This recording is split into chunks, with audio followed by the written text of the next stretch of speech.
নমস্কার। কবিগুরু রবীন্দ্রনাথ ঠাকুরের কৃপণ কবিতাখানি আবৃত্তি করছি।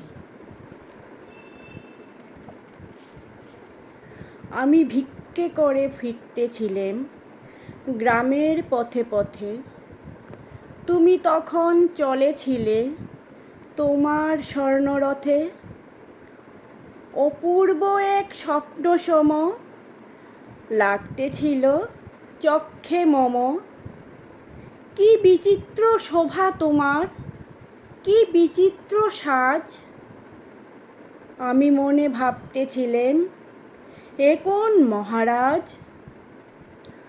আজি শুভক্ষণে রাত পোহালো, ভেবেছিলেম তবে আজ আমারে দ্বারে দ্বারে ফিরতে নাহি হবে।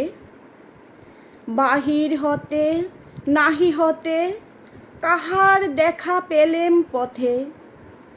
চলিতে রথ ধনধান্য ছড়াবে দুই ধারে।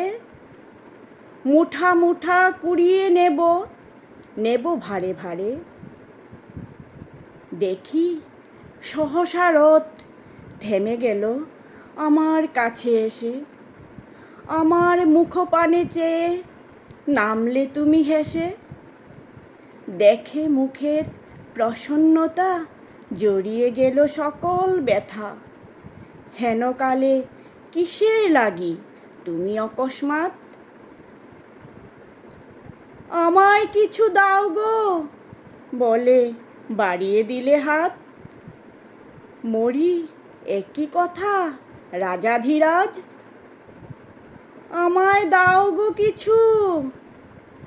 শুনে ক্ষণকালের তরে রইনু মাথা নিচু। তোমার কি বা অভাব আছে ভিখারি ভিক্ষুকের কাছে। এ কেবল কৌতুকের বশে আমায় প্রবঞ্চনা। ঝুলি হতে দিলেম তুলে একটি ছোট কণা। যবে পাত্রখানি ঘরে এনে উজাড় করি, এ কি ভিক্ষা মাঝে একটি ছোট সোনার কণা দেখি। দিলেম যা রাজা ভিখারিরে, স্বর্ণ হয়ে এলো ফিরে।